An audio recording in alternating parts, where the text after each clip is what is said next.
Sahabat Excellent, kembali lagi bersama kami sesi khusus bersama Bapak Rahmat Afandi.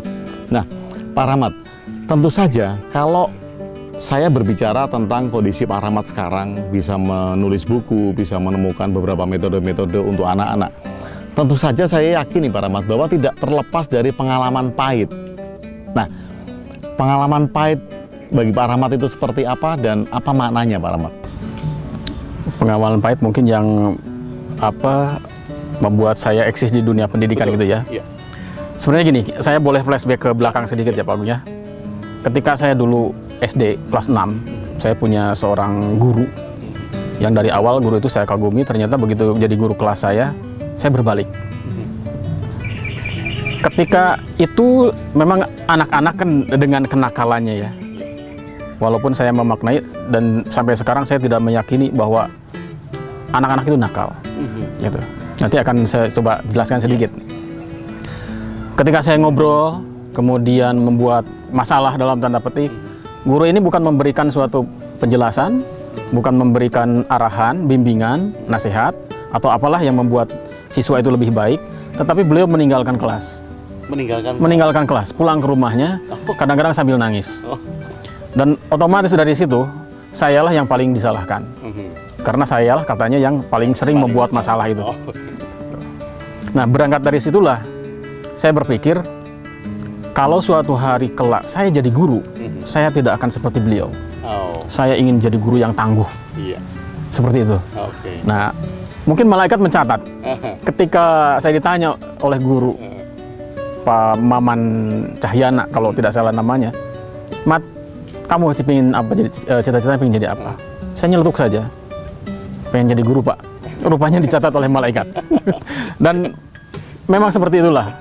Jadi saya katakan pada diri saya harus jadi guru yang baik, saya harus jadi guru yang hebat, tidak boleh seperti yang dulu-dulu. Nah, itulah yang memperkuat saya.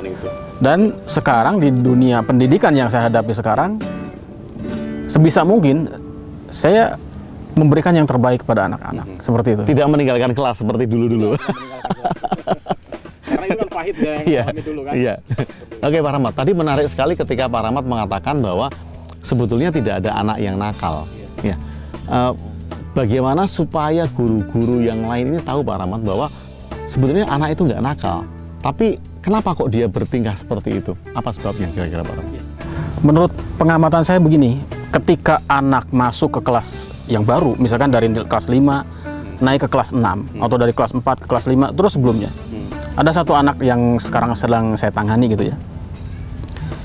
Dari kelas 2 kalau tidak salah sampai sekarang kelas 6 dia dicap sebagai anak yang nakal. Jadi ketika kelas 5 naik ke kelas 6 ke kelas saya sudah diwanti-wanti oleh guru-guru yang lain. Pak Rahmat, awas, anak ini nakal. Tapi begitu saya menyelaminya ke dalam, nah ini mungkin yang tidak dilakukan oleh orang guru-guru yang lain. Jadi kebanyakan yang ada sekarang adalah anak-anak diajak untuk memaklumi kita sebagai guru. Diajak memaklumi guru. Memaklumi kita, memahami kita. Diajak untuk masuk ke dunia kita. Padahal untuk mengetahui karakter seorang anak, kitalah yang harus terjun ke dunia mereka. Nah, bagaimana? Ya harus seperti anak-anak. Nah, itu yang tidak dilakukan. Dulu saya mempunyai hobi bermain dengan anak-anak. Sampai sekarang pun begitu. Hanya sekarang mungkin saya kurangi lah ya porsinya. Kalau dulu saya main gendong-gendongan, main petak umpet dengan murid-murid itu. Ketika jam istirahat, saya jarang sekali berkumpul dengan guru-guru yang lain. Tapi saya bermain dengan anak-anak. Nah, dari situlah saya bisa menyelami, memahami dunia mereka, karakter mereka. Dan ternyata yang oleh orang lain dilabeli nakal itu ternyata bukan nakal. Dia mempunyai ide-ide yang sangat banyak, mempunyai energi yang berlebih, tetapi tidak keluar. Karena apa? Sudah dipendam, sudah ditutup. Jadi apa yang dia bisa tidak tereksplor. Makanya ketika dia membuat suatu masalah mungkin dicap nakal. Kayak gitu. Nah, ini menarik sekali Pak Rahmat. Nah, kalau Pak Rahmat mempunyai satu pandangan yang mungkin tidak biasa bagi guru-guru yang lain. Nah, apakah Pak Rahmat punya ide unik Pak tentang dunia pendidikan yang sekarang, yang Pak Rahmat berpikir bahwa itu bisa memajukan anak dan itu nggak biasa bagi yang lain? Mungkin bukan ide unik ya, ini yang saya jalani yang saya giatkan, saya ambil satu contoh sederhana saja.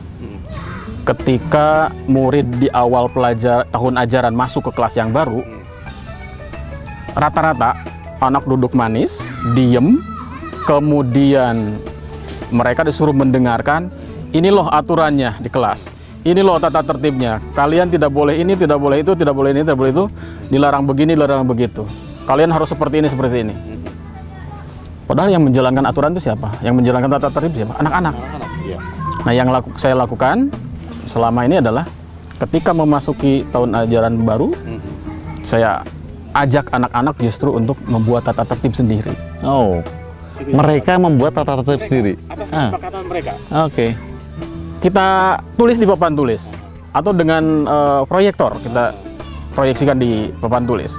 Kita ketik apa yang mau mereka lakukan, apa yang tidak mereka lakukan. Dan sebisa mungkin hal-hal yang kita tuliskan yang menjadi tata tertib buat mereka itu adalah kata-kata yang positif. Kata-kata yang positif. Kata-kata yang positif. Misalkan menghargai teman, berbicara sopan, berbuat baik setiap hari, menghormati guru, membuang sampah pada tempatnya, datang tepat waktu, seperti itu. Dan kalau sudah mereka sepakati, kita buat yang besar-besar, Pak Agung.